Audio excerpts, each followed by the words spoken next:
Division of polynomial function के बारे में आज हम बात करेंगे। टू टाइप से होता है। कौन सा होता है? एक type on the basis of degree, एक डिग्री बेस होता है। दूसरा होता है टर्म बेस, तो इसको लिख देंगे on the basis of terms.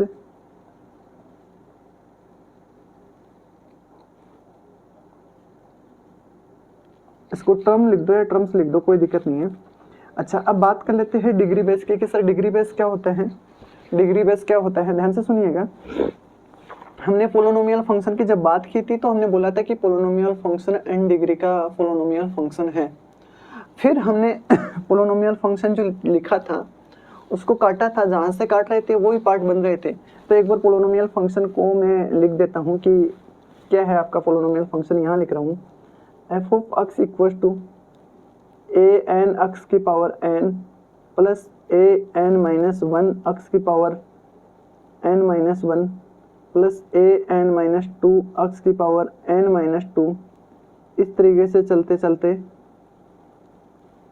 हमारा आया था ए थ्री एक्स की power three plus a two x की power two plus a one x one plus a zero x की पावर जीरो। और यहाँ तक की बातें होने के बाद इंपॉर्टेंट बात करते हैं कि इस पे ध्यान से सुनना, इस कर्सर को देख, मेरे माउस को देखना, पेन को देखना, यहाँ देखना। ये यहाँ से अगर मैं काट दूंगा तो हमारे पास इतना ही बचेगा जिसमें ए जीरो नजर आएगा। हाँ, ये ए जीरो, तो इसको बोलते हैं कांस्टेंट फंक्शन। क्या बोलते हैं? Constant function. तो बात करते हैं कांस्टेंट फंक्शन होता क्या है। तो ए नंबर की बात डालिएगा और इसमें लिखिएगा कांस्टेंट फंक्शन। सर ये कांस्टेंट फंक्शन होता है क्या है? कोई फंक्शन जिसमें वेरिएबल ना हो, इसकी भी बात हम कर लेंगे। कोई फंक्शन है आपका f of x equal to, जैसे ए जीरो को मैं ए लिख रहा हूँ, ए जीरो को मैं ए लिख रहा हूँ, जैसे मैंने कल बोला था कि हम इसकी जगह ऐसा लिख सकते हैं, है ना। हाँ, स्टार्टिंग से तो इसको ए लिख रहा हूँ, तो यहाँ ये ए हो गया। अब ए का मतलब हुआ कि वेरी फंक्शन में कुछ भी चेंज करो, वैल्यू फंक्शन की चेंज नहीं होगी। इंपॉर्टेंट बात ये है कि कांस्टेंट फंक्शन सर बोलेंगे किसके। अच्छा, आपका फंक्शन में f of x equal to a है, तो मैं जिस दिन फंक्शन का बात कर लूंगा कि फंक्शन को मैं जीरो रख दूंगा, तो क्या ए जीरो हो जाएगा? बिल्कुल नहीं होगा। अच्छा, मैं एफ ऑफ 20 कर दूंगा तो क्या फंक्शन 20 हो जाएगा? बिल्कुल नहीं। मतलब फंक्शन चेंज नहीं हो रहा, फंक्शन की वैल्यू चेंज नहीं हो रही है। फंक्शन की वैल्यू चेंज नहीं है। वैल्यू मतलब सर फंक्शन की वैल्यू ये है ना। हाँ, फंक्शन चेंज हो रहा है। फंक्शन देखो यहाँ हमने जीरो किया, फिर ये 20 किया, मतलब हमने फंक्शन को चेंज किया लेकिन फंक्शन की वैल्यू चेंज नहीं हुई है। इसका मतलब इसको बोलते हैं कांस्टेंट फंक्शन, जिसका कोई हसन नहीं होता है फंक्शन का। हाँ जी, इंपॉर्टेंट बात हमने की है। और इसको आगे देखते हैं कि सर कांस्टेंट फंक्शन की डिग्री क्या होती है। मैंने यहाँ थोड़ी देर पहले आपको कांस्टेंट फंक्शन की डिग्री ऐसे करके दिखाई थी, जीरो, है ना। लेकिन अगर मैं इसको और तरीके से बोलूँगा ना, तो इसको मैं और बोलूँगा कि सर डिग्री ऑफ फंक्शन क्या होता है। तो इसमें 2 नंबर की बात डालिएगा कि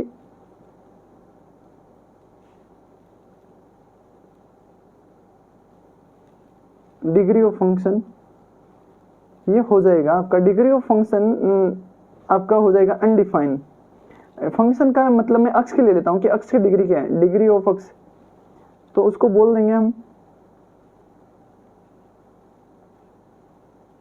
अब आपके मन में आया होगा कि सर इसकी डिग्री तो जीरो थी, थोड़ी देर पहले आपने जीरो लिखा था, फिर मैंने बोला मैं इसको कैंसिल भी करता हूँ। हाँ, डिग्री ऑफ अक्स मैंने अनडिफाइंड इसलिए बोला है कि कांस्टेंट फंक्शन की बात सुनना, मेरी बात ध्यान से सुनना। अगर यहाँ समझा रहा हूँ मैं आपको, एक्सप्लेन कर रहा हूँ थोड़ा सा कि अगर मेरे पास है f of x equal to 5x square upon x square. हाँ जी। अच्छा, मैं एक्स की वैल्यू चेंज करूँगा, एक्स की वैल्यू कर दूंगा 2, तो ये हो जाएगा 5 मल्टीप्लाई 2 का स्क्वायर डिवाइड 2 का स्क्वायर, कैंसिल हो गया है। हाँ, मैं यहाँ कर दूंगा एफ ऑफ -1, तो ये हो जाएगा 5 -1 का स्क्वायर -1 का स्क्वायर। अच्छा ये कैंसिल हो गया। अच्छा यहाँ भी आपका 5 ही आ रहा है, फंक्शन पे भी यहाँ भी 5 आ रहा है और यहाँ भी 5 आ रहा है। अच्छा मैंने तो क्या किया, हमारे पास डिग्री तो कौन सी थी, सेकंड डिग्री की। आप बोलना चाह रहे थे कि ऊपर वाली सेकंड डिग्री थी, लेकिन क्या वैल्यू चेंज हो रही है, नहीं हो रही। तो सर इसका क्या मतलब हुआ, इसका मतलब ये हुआ कि ये कांस्टेंट फंक्शन था, मतलब हम डिग्री कुछ भी कर सकते हैं।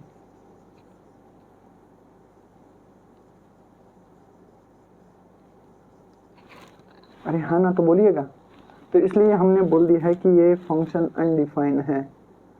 क्या है, अनडिफाइन। जी इम्पोर्टेंट बात को आप नोट कर रहे हो, साथ साथ नोट कर लीजिएगा। डिग्री ऑफ फंक्शन के हमने फर्स्ट पॉइंट की बात कर ली है, जिसका नाम हमने ए डाला है। नेक्स्ट देखिएगा बी, जिसको बोलते हैं लीनियर फंक्शन।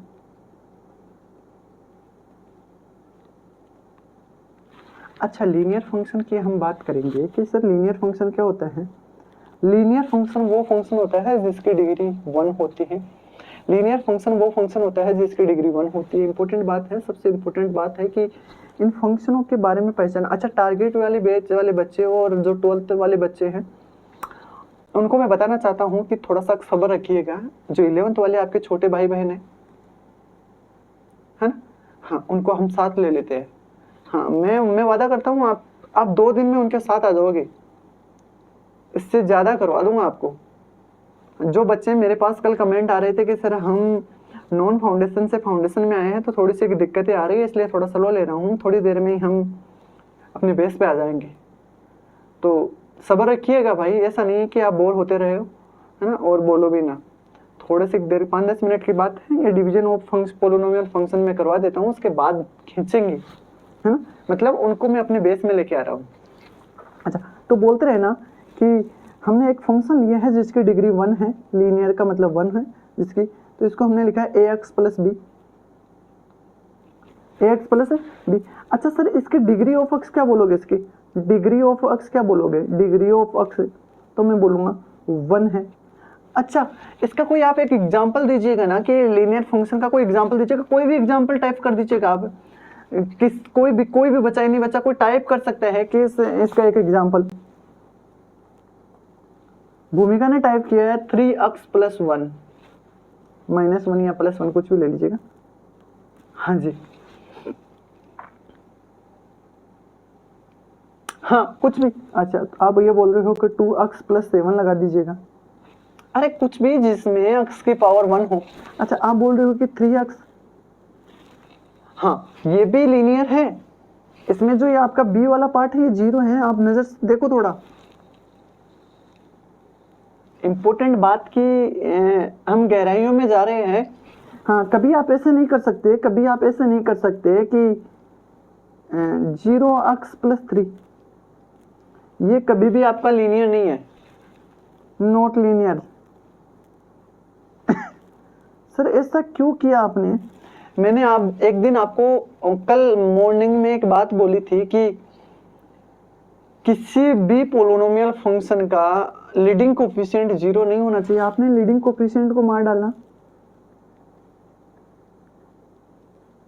लीडिंग कोफिशिएंट को मार डाला। अरे सर लीडिंग कोफिशिएंट को मारने से क्या होता है, अरे लीडिंग कोफिशिएंट को मारने से जो फंक्शन होता है आपका पोलिनोमियल जितनी भी डिग्री का होता है खत्म हो जाता है। हाँ अगर 3 डिग्री का है तो 3 डिग्री खत्म हो जाएगी। बातें क्लियर हैं। हाँ जी सर। फिर हम बात कर लेते हैं आगे की सेकंड सी पार्ट की बात करते हैं। देखो मैं थोड़ा सा छोटा कर रहा हूँ, मेरी मजबूरी है कि मैं एक साथ आपको दिखा दूँ। हाँ जी देखते हैं सी नंबर की बात है, और सी नंबर यहाँ से आपका चैप्टर स्टार्ट हो गया क्वाड्रेटिक।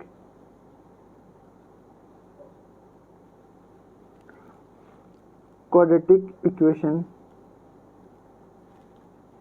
या क्वाड्रेटिक फंक्शन है, इक्वेशन सॉरी, फंक्शन की बात करेंगे हम, फंक्शन की बात करेंगे। क्वाड्रेटिक फंक्शन कौन सा होता है, 9th क्लास से आप देख के आए हो कि कोई एफ ऑफ एक्स है जो ax square plus bx plus c की बात करते हैं, क्वाड्रेटिक फंक्शन आपका क्वाड्रेटिक फंक्शन। अच्छा फंक्शन और इक्वेशन में क्या अंतर होता है, फंक्शन में फंक्शन डिफाइन होता है एफ ऑफ एक्स, और इक्वेशन की बात करते हैं तो इक्वल टू 0 आता है। बात बार बार बोलूंगा, आपके माइंड में चली जाए बातें और गहराइयों तक जाए, है ना। तो फंक्शन में क्या होता है, फंक्शन में आपका एक फंक्शन गिवन होता है, जो भी आपके क्वाड्रेटिक पोलिनोमियल होता है उसमें एक फंक्शन डिफाइन होता है। ये देखो F of x function define है, और इक्वेशन में मतलब आपकी इक्वल टू 0 मिलेगा। तो क्वाड्रेटिक फंक्शन का सर, इस क्वाड्रेटिक फंक्शन का लीनियर कोफिशिएंट क्या है, लीडिंग कोफिशिएंट क्या है? इसका जो लीडिंग कोफिशिएंट की बात करते हैं ना आप, तो इसका लीडिंग कोफिशिएंट है ए। और मैं आपको एक बात बार बार बोल रहा हूँ कि लीडिंग कोफिशिएंट कभी भी 0 नहीं होनी चाहिए। इसका मतलब ये ए नॉट इक्वल टू 0 होना चाहिए। सर अगर हम गलती से, हाँ सर, अगर हम गलती से लीडिंग कोफिशिएंट को 0 कर देते हैं, मतलब एक को 0 कर देते हैं, एक को 0 करने पे क्या बनेगा, एक को 0 करने पे आपका जो फंक्शन है ना, फंक्शन एफ ऑफ एक्स, वो बन जाएगा बी एक्स प्लस सी, जो एक लीनियर बनेगा, लीनियर फंक्शन। मैं इंपॉर्टेंट बात पे इसलिए प्रेशर डालता हूँ, फोर्स डालता हूँ कि वो आपके माइंड में चली जाए, और इस पे भी मैं इसीलिए डाल रहा हूँ कि लीडिंग कोफिशिएंट को कभी भी 0 नहीं करना चाहिए। एक बात और सर, अगर सर हम कभी इसको ए और सी को दोनों को 0 कर दे, तो मतलब ए 0 ले ले और सी भी 0 ले ले, तो क्या होगा, ए और 0 लेने पे देख तेरे पास एक फंक्शन बनेगा जिसको भी लीनियर फंक्शन बोला जाएगा, वो होगा तेरा बी एक्स।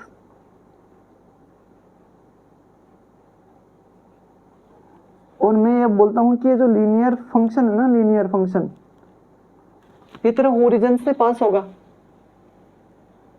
ये तेरा ओरिजिन से पास होगा। हाँ सर, ओरिजिन से तो पास हो जाएगा आप, है ना। मैं इसे लिख सकता हूँ इसको,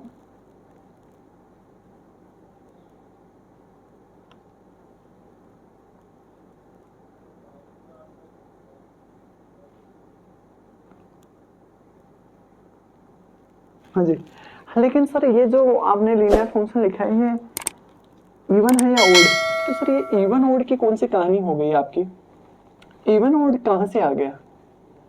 हाँ, अब जब हम फंक्शन की ही बात कर रहे हैं तो इवन ओड फंक्शन की और बात कर लेते हैं। थोड़ा सा टाइम लूंगा यहाँ मैं आपका इवन ओड फंक्शन की बात करता हूँ। एक बार सुनिएगा, ये आपको दिखाई दे रहा होगा। जिन बच्चों का नेटवर्क में समस्या है थोड़ी सी, वो ध्यान से देखिएगा। अपने जो ऐप पे चल रहे हो या यूट्यूब पे चल रहे हो, एक बार रिफ्रेश कर लीजिएगा। अगर मेरी वॉइस में कोई दिक्कत है तो आप कमेंट कीजिएगा, मैं अपनी टीम को बोलूँगा और कुछ चेक करेगी। मेरे पास सही आ रही है यहाँ तक, क्योंकि और मेरी स्क्रीन में भी ठीक से शो हो रहा है। हाँ जी, तो चलो देखते हैं। सर अब आप इवन ऑड फंक्शन के बारे में बात कर रहे थे। इवन ऑड फंक्शन क्या होता है, ध्यान से सुनिएगा। इवन ऑड फंक्शन की बात करते हैं हम। इवन फंक्शन, इवन फंक्शन वो फंक्शन होता है, ध्यान से सुनिएगा। मैं एक फंक्शन डिफाइन कर रहा हूँ, f of x equal to x square. अच्छा, मैं यहाँ एक्स इक्वल टू -1 पुट कर रहा हूँ, -2 पुट करता हूँ, सॉरी -2 पुट करता हूँ, तो यहाँ हो जाएगा एफ ऑफ -2 इक्वल टू -2 का स्क्वायर, और ये -2 का स्क्वायर 4 हो जाएगा। यहाँ एक्स इक्वल टू 2 पुट करता हूँ, ध्यान से सुनिएगा। तो यहाँ आप लिखोगे एफ ऑफ 2 इक्वल टू 2 का स्क्वायर, और वो भी क्या हो जाएगा 4।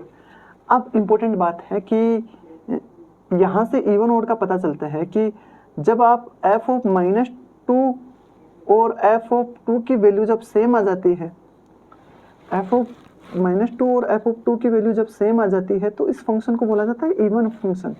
ये कौन सा फंक्शन हो गया है आपका, इवन फंक्शन।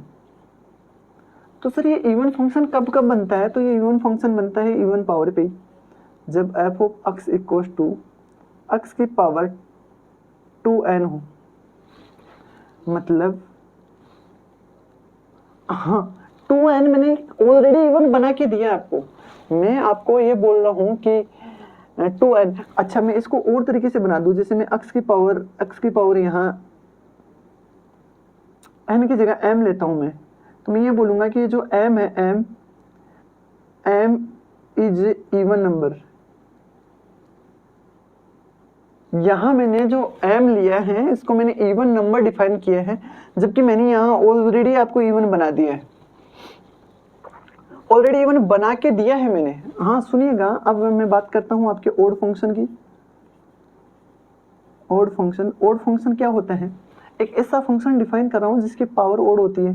मतलब फंक्शन ले लिया f of x equal to x cube ले लिया है मैंने, एक्स से क्यूब ले लिया। सर यहाँ एक्स की जगह आप -2 रखिएगा, तो आप फंक्शन में रखोगे एफ ऑफ -2, और आप यहाँ बोलोगे कि -2 का क्यूब इक्वल टू -8 हो जाएगा। जानते हो इस बात को? अब एक्स इक्वल टू आप 2 रखोगे, एक्स इक्वल टू आप 2 रखते हैं, यहाँ बोलोगे कि एफ ऑफ 2 है, और ये हो जाएगा आपका 2 का क्यूब, वो हो जाएगा 8। अच्छा, आप मेरे को यहाँ ये बोल सकते हो कि sir f of 2 equal to f of -2 है। हाँ, इम्पोर्टेंट बात, जब किसी फंक्शन में माइनस से प्लस की जगह माइनस सब्स्टिट्यूट कर देते हैं और वो माइनस फंक्शन से बाहर आ जाता है, उसको बोला जाता है ओड फंक्शन। इसको बोला जाता है ओड फंक्शन।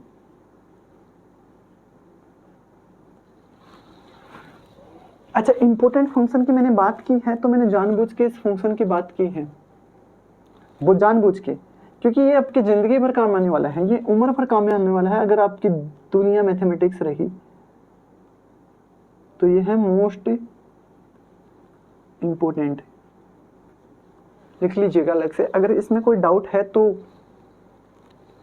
बोलिएगा। सर आप टर्म बेस बात करना चाह रहे हो, टर्म बेस कौन से फंक्शन होगा आपका? टर्म बेस की बात करते हैं तो ध्यान से सुनिएगा। एक फंक्शन डिफाइन कर रहा हूं ए, जिसको मोनोमियल बोलते हैं। मोनोमियल ये वो पोलिनोमियल होता है जिसमें अक्स की एक टर्म होती है। ये वो फंक्शन होता है जिसमें अक्स की एक टर्म होती है, खास एक टर्म। सर एक टर्म कौन सी? अरे कोई सी भी हो, अक्स की पावर 17 हो, अक्स की पावर चाहे 20 हो, अक्स की पावर बात करें तो कुछ भी हो, 222 हो, कुछ भी पावर हो, लेकिन 1 ही होनी चाहिए। तो सर इसको क्या लिखोगे? तो मैं इसमें डिफाइन कर दूंगा कि polynomial of 1 term only. Sir इसका एग्जाम्पल देखिएगा, f of x equal to x cube लिख रहे हो आप। हाँ सर, और एग्जाम्पल, अच्छा मैं एक एग्जाम्पल और देता हूँ। F of x equal to, आप बताइएगा 3x प्लस √2x लिख रहा हूँ। अच्छा, क्या ये मोनोमियल है या नहीं है? बस इतना बता दीजिएगा, क्या ये मोनोमियल है या नहीं है? हाँ बिल्कुल मोनोमियल है, क्योंकि अक्स हम कॉमन ले लेंगे तो यहाँ बचेगा, अक्स कॉमन ले लेंगे तो यहाँ बचेगा 3 प्लस √2। हाँ, ये मोनोमियल फंक्शन है। सर अब बाइनोमियल फंक्शन की बात करते हैं, बी नंबर की, है ना?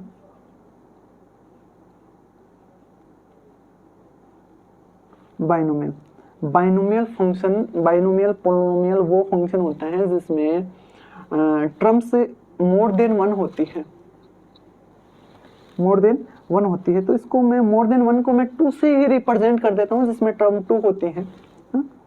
तो 2 टर्म्स।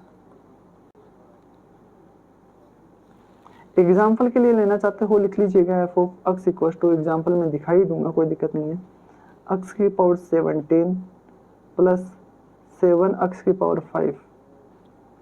कितने टर्म्स हैं? आप बोलोगे सर 2 टर्म्स हैं।